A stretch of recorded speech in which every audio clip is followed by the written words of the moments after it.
السلام عليكم، ازيكم يا شباب؟ ان شاء الله تكونوا بخير. نكمل رحلتنا يا صديقي العزيز مع الباجينيشن. وزي ما قلت لك في اول فيديو، لو حضرتك مش مهيئ نفسك اللي انت بتتعلم كونسبت الاول وبعدين هنتعلم ازاي نعمل الكود، لان الكود في النهاية سهل. انا بعلمك الكونسبت نفسه وازاي بنفكر.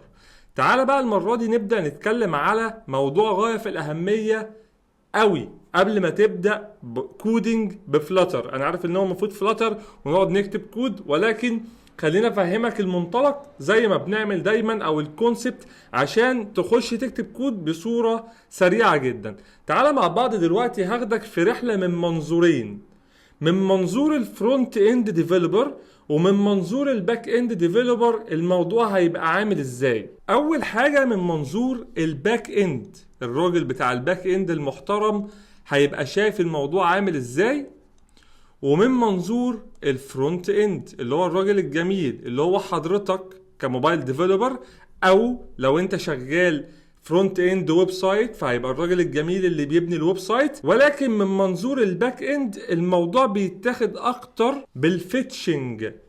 يعني ايه يا هندسة؟ يعني ازاي هتبدأ تجيب الداتا، ودي فيها استراتيجيات كتير قوي. وهنا فعليا الكلام بقى اللي احنا كنا بنقوله قبل كده من الاوفست والكلام ده هناخده برضه بالتفصيل دلوقتي، او شوية تفاصيل زيادة حبتين. ولكن الباك اند بيهتم ازاي حضرتك تعمل فيتش للداتا دي. من منظور الفرونت اند بيبقى كل او هدفه او شغله الشاغل هو الديسبلاينج. يعني ايه؟ يعني الفرونت اند بالشاغل دماغه حضرتك هتهندل الموضوع ده ازاي في الباك اند، او هتروح تجيب الداتا بانهي استراتيجي. في النهايه الباك اند بيقول لك بعد اذنك انت عندك اليو ار ال اهو والكويري بارامترز اهي، خد اشتغل بيها. انت ما تعرفش هو مهندلها ازاي او ايه الاستراتيجي اللي هو مستخدمها. الفرونت اند كل هدفه ان هو يبدا يعرض الباجينيشن ليست، لان خد بالك الباجينيشن دايما ليست لانها ليستنج. فشغله الشاغل ان هو يعرض هذه الليست. معلومه مهمه لازم اقولها لك، ان مش كل الاند بوينت لازم تتعمل باجينيشن، لان في ناس مفكره ايه، فين بوست مان كوليكشن اهو لازم كلهم يبقوا فيهم باجينيشن. هقول لك لا، لو انت عندك بوست اند بوينت زي مثلا لوجن ساين اب فانت مش محتاج الباجينيشن في حاجه. لو حضرتك بتجيت يوزر داتا هل انت محتاج باجينيشن؟ لا. طب امتى بحتاجه؟ لو هجيب ليست اوف ايتمز، لو هجيب مثلا ليست اوف ارتكلز، ليست اوف برودكتس، list of users، يبقى في الحالات دي بحتاج فيها باجينيشن. في بعض الاحيان بيبقى عندك اند بوينت بتجيب لك ليست وما فيهاش باجينيشن، لان عدد الايتمز اللي هترجع كده كده ثابته، فمش محتاج ان انت تضيف لها باجينيشن. زي حاجات كتير قوي. ما تقوليش ما ممكن يكبر، لا، في اند بوينتس معينه فعليا انت مش محتاج تعمل لها باجينيشن ولا في الفرونت ولا في الباك. انت كده كده في جزء صغير من الداتا متخزن في الداتابيز انت عارفه. اديك مثال صغير زي البيمنت ميثودز. لو حضرتك رايح تجيب اند بوينت تجيب لك بوابات الدفع اللي انت بتعمل لها سبورت في السيستم، هل دي هتتخطى ال100؟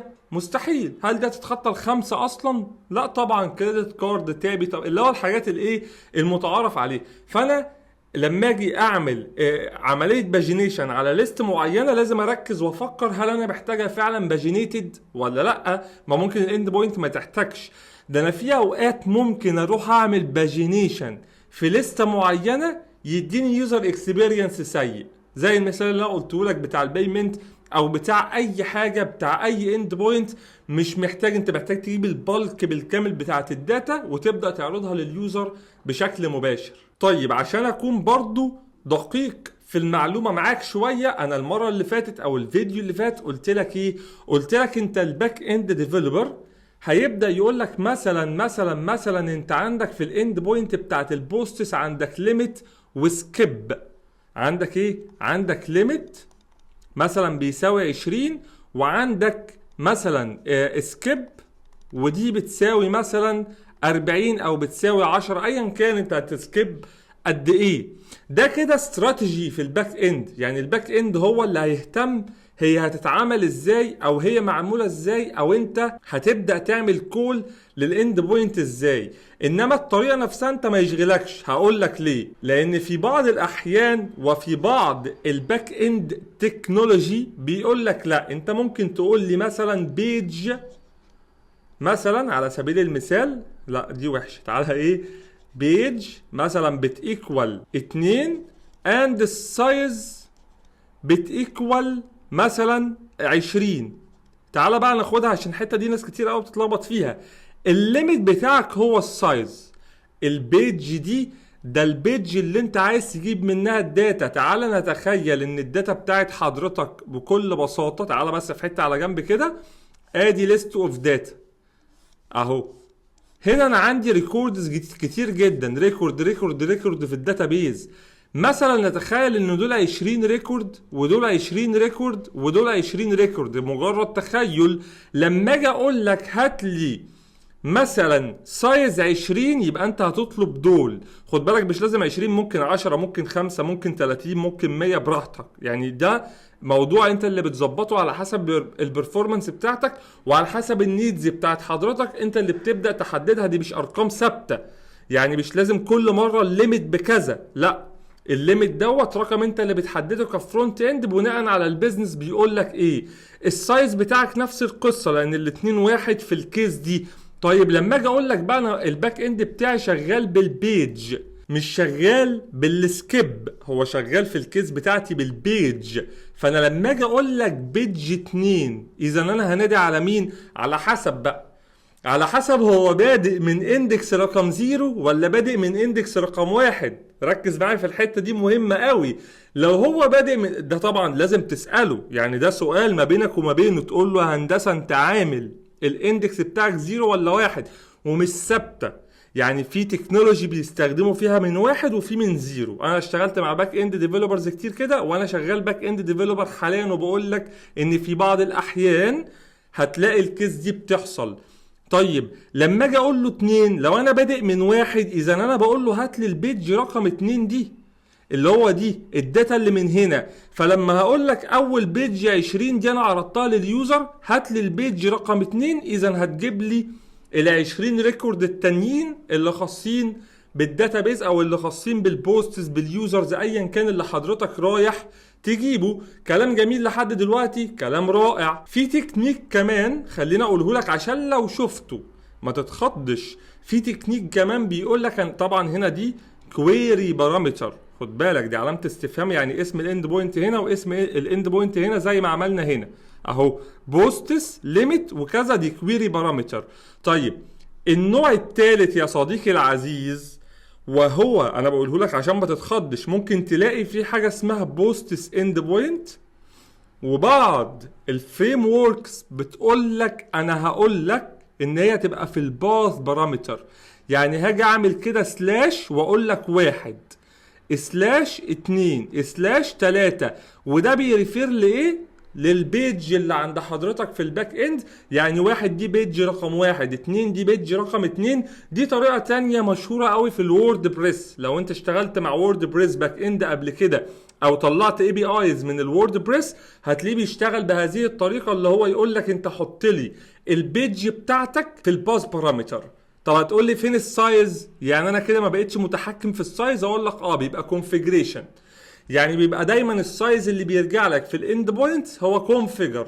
يعني ايه؟ يعني حاجه ثابته، مثلا انت حاططها في الكونفيجريشن ب20، يبقى دايما هيرجع لك 20. هل ده هيأثر معاك كفرونت؟ لا، ولكن لازم تبقى مهيئ الفرونت اند ان انت ما عندكش سايز، فانت مش ماشي بالاندكس. يعني مش لما توصل للاندكس رقم 20 تعمل فيتش للاند بوينت. ركز في الحته دي وهناخدها كتكنيكال او ككودينج واحنا ماشيين، بس بقولها لك دلوقتي تبقى اخد بالك. هقولها لك تاني، لما تبقى شغال بالطريقه دي يا صديقي العزيز، اللي هو الباس بارامتر 1 2 3، ما تقوليش ان انا هظبط الباجينيشن بتاعي وانا بعمل الفرونت اند ان انا لما اوصل عند الاندكس رقم 10 هروح اعمل فيتش للاند بوينت، لان الكونفيجريشن ممكن تتغير.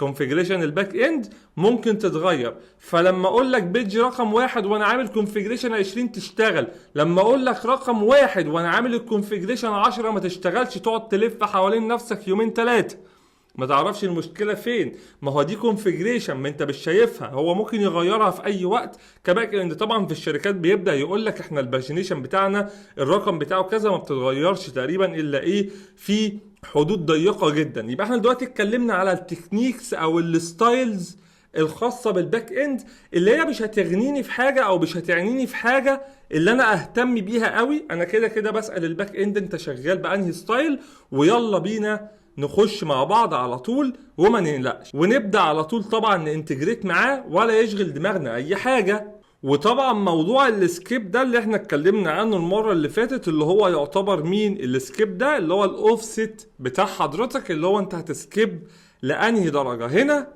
هنا ومش عايز اعديها فعلا الحته دي عشان في سؤال مهم جدا، سؤال انترفيو هيجي يقول لك في عمليه الليميت والاوفست او في الستايل او في التكنيك الخاص بالليميت والاوفست، في بروبلم مشهوره قوي، في مشكله في الحته دي مشهوره قوي. الستايل اللي انت شغال فيه في الفيتشنج الخاص بالباجينيشن ساعات بتواجه فيه مشكله، او ساعات بيبقى فيه بج مشهوره جدا. ايه هي يا هندسه؟ هي البج الخاصه بالدبليكيشن. ازاي؟ طبعا دبليكيشن او في بعض الاحيان بتبقى السكيبد. تعال اقول لك ازاي. تعال نتخيل مع بعض كده ونرسم حاجه سوا. انا هرسم اهو مجموعه من الايتمز اللي موجوده عندي في الداتابيز، وليكن 1 2 3 4 5 6 7 8 9 10. ما تشغلش دماغك قوي بالبتاع ده.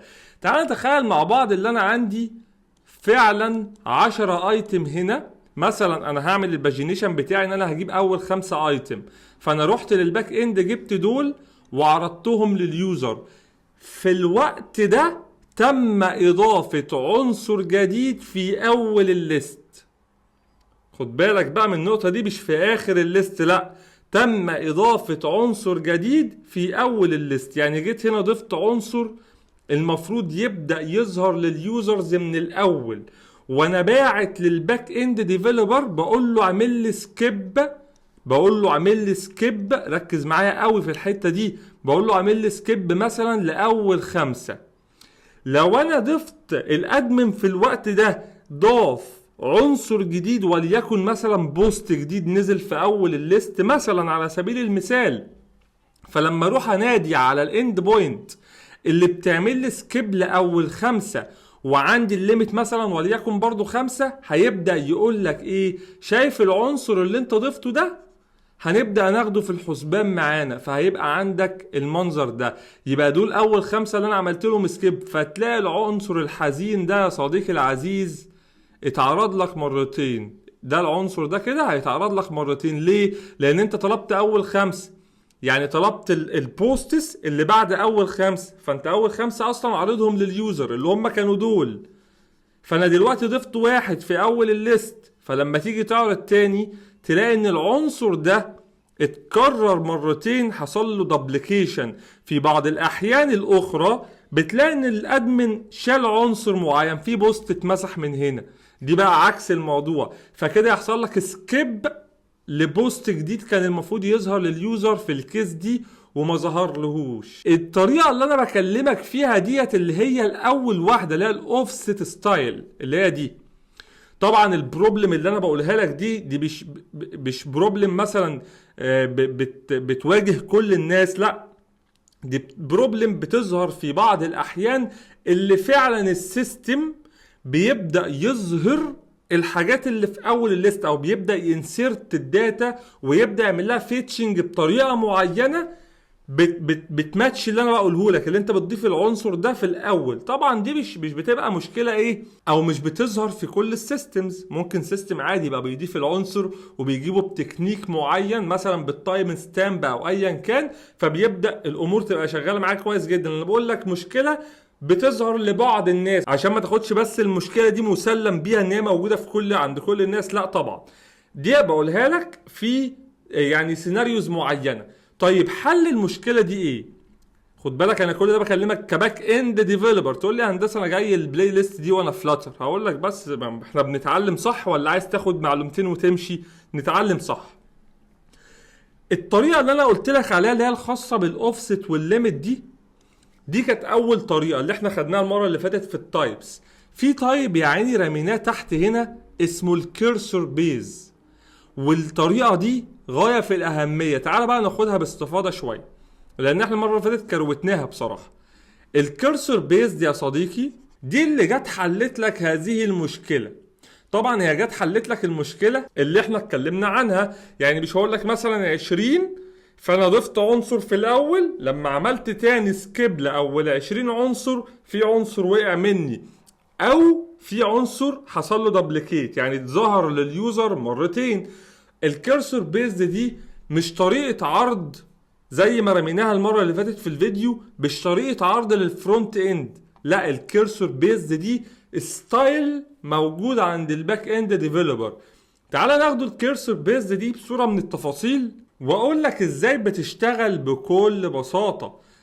في الكيرسور بيز هاجي اقول لك يا صديقي العزيز هات لي فقط الليميت الخاص بيا وليكن بيساوي 20 في اول اند بوينت بتتبعت. وخد بالك انا مش بديك اشكال، انا هنا برسم معاك تصور.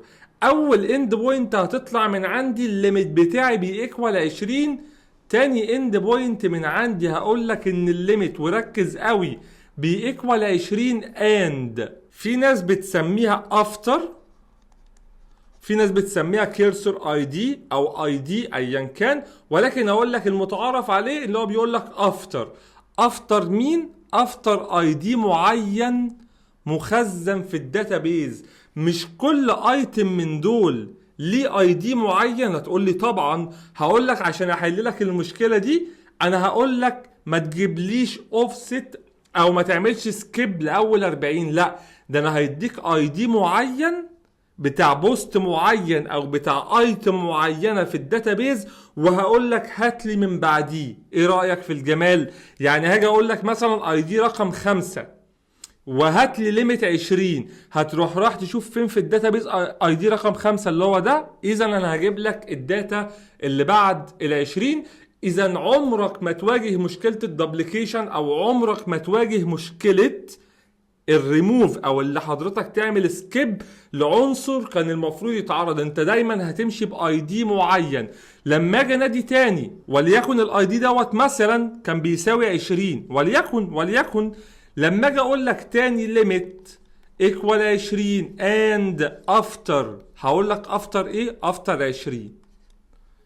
افتر 20 ده اللي هو الاي دي الاخير. يبقى انا لما اقول لك افتر اي دي هيرجع لك تاني في الريسبونس ده، بيبقى راجع لك بقى في الريسبونس الكيرسور اي دي او الافتر اي دي ايا كان انت هتسميها ايه. ولكن دي مهمه الباك اند، انا بس بديك المعلومه عشان تبقى عارفها لو اتسالت في انترفيو. فيجي هنا يقول لك افتر ب 20، معنى كده ايه؟ هات لي البوستس اللي بعد الاي دي رقم 20 اللي موجود عند حضرتك في الداتابيز. اذا عمرك ما هتواجه المشكله الخاصه بالدبليكيشن نهائيا. يبقى دايما هات لي العنصر اللي بعد الاي دي ده. ديت كده مين؟ الكيرسور بيز. يبقى انا خدت دلوقتي تو ستايل من الباك اند مهمين جدا، الاوفست والكيرسور بيز. وطبعا خليني اقول لك هنا معلومه بسيطه ولا بلا، يعني مش عايز اخش برضه في تفاصيل باك اند اكتر، ولكن الكيرسور بيز دي بيبقى البرفورمانس بتاعها في بعض الاحيان افضل من الاوفست. يعني الاوفست ساعات البرفورمانس بتاعها مش بيبقى الطف حاجه، انما بالكيرسور بيزد دايما بيبقى غايه في الجمال، اللي هو البرفورمانس بيبقى افضل شويه بدون الدخول او الخوض في تفاصيل في الموضوع ده. يبقى انا كل ده بكلمك عن الراجل الغلبان المسكين اللي هو طبعا صديقنا كلنا، اللي هو مين؟ الباك اند، وايه الستايلز اللي هو ممكن يمشي بيها، واللي هي في النهايه ما تشغلكش في اي حاجه كفرونت اند. دي كانت معلومات يعني لأسئلة ممكن تتسألها، لحاجات في دماغك ممكن ايه يعني تيجي لك كده ايه الفرق، ليه لما بروح شركه بلاقيه شغال بليميت واوفست، وليه لما بروح شركه تانية